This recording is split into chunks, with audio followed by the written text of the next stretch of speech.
It is a commonplace remark that there is a dimension of the human spirit that can be rallied, called into play or into focus to enable the individual to rise to some great and dramatic moment of crisis. It is a commonplace remark to make that the radical test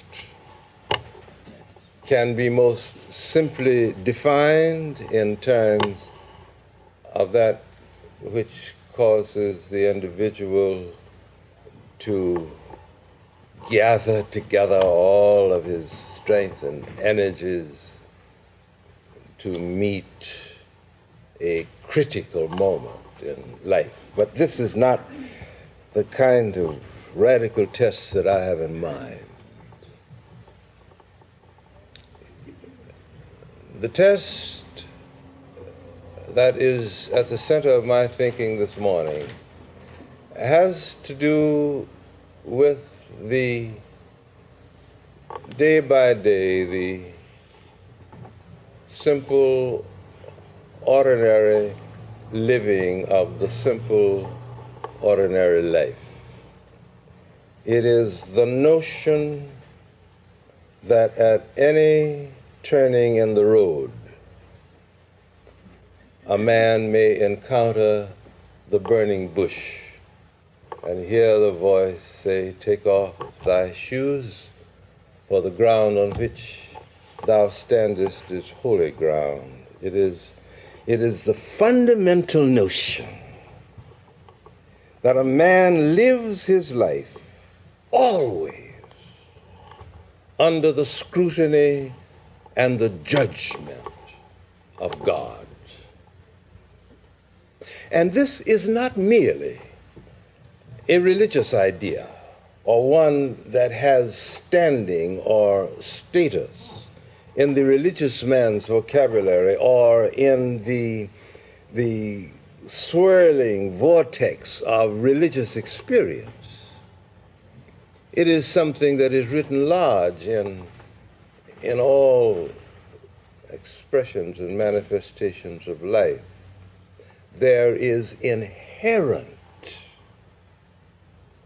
in life a logic and an order,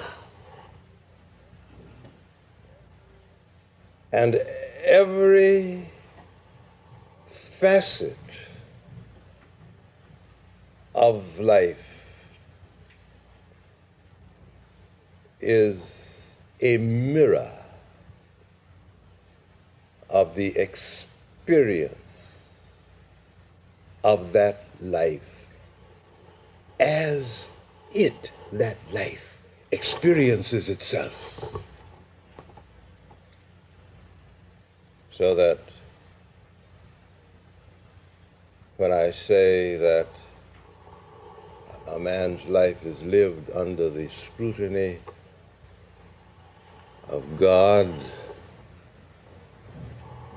I'm saying that at any moment the history of any particular life is the judgment, and the judgment is the history. Now, another way of saying this is that the things that are true in religion are in religion because they are true. They are not true because they are found in religion. Therefore, it would follow that wherever I encounter these things, they are true. The context may vary, but the meaning is a part, as it would seem to me, to be the very signature of the living God. And it is for this reason that one of the first and most basic insights in religion is that the clue to the meaning of life as any man finds it is within. All of this seems so ordinary, so commonplace.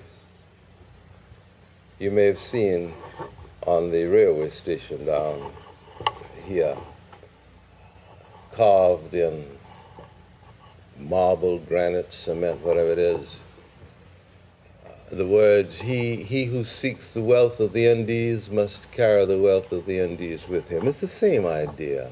Or as the Hindu poet of the Middle Ages expresses it, I laugh when you say that a fish in the water is thirsty.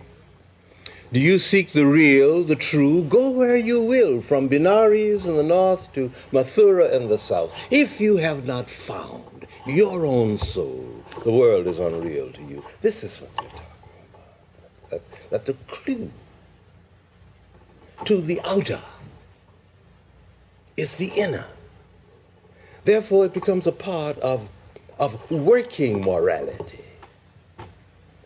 to screen with critical ethical sensitivity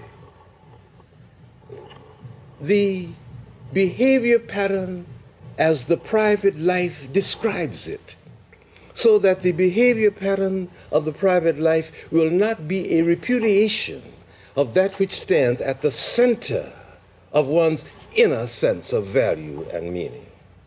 When I was a boy, my mother and I had a private agreement that I would not shoot marbles for keeps. And in our community, there was a certain boy, there's one in every community, you know, a boy whose parents are rather affluent, and they're able to give him all of the tools and the equipment for enjoying himself, but he doesn't have many skills. He has a good ball and a good bat. He can't play ball very well, but he exchanges his ball and bat for the privilege of playing ball poorly. So I had two sisters, an older sister who always found some mysterious use for all the marbles that I could accumulate. And one day when I went to my cigar box in which I kept my marbles, it was empty. And then I thought about this boy. I knew that every day at noon he came by the corner about 100 yards from our house, taking his father's lunch to the ice house where his father was a stationary engineer. So I walked out of the yard without any formal announcement and waited up on the corner until he came along. And then I asked him if he had any marbles, and he said yes. I said, would you like to play marbles for keeps? He said yes. I said, will you lend me some marbles? He said yes. So we played marbles for keeps. And when I had all the marbles that I needed, which incidentally were all that he had, I went home. And when my mother heard my footsteps, she called me, and time stood still. And then great was my relief when I discovered that she simply wanted me to go on an errand. And I went on the errand and came back. And then for 1 day, for 2 days, for 3 days, every time I looked at her, she was looking at me. And she was no longer now my wonderful mother, but she became my judge. And then I could stand this no longer, and I went to her telling her the whole story, making the great confession, and it was then that she knew about it for the first time. Now, what had happened? What had happened? In my private life, where in a sense I can function as God,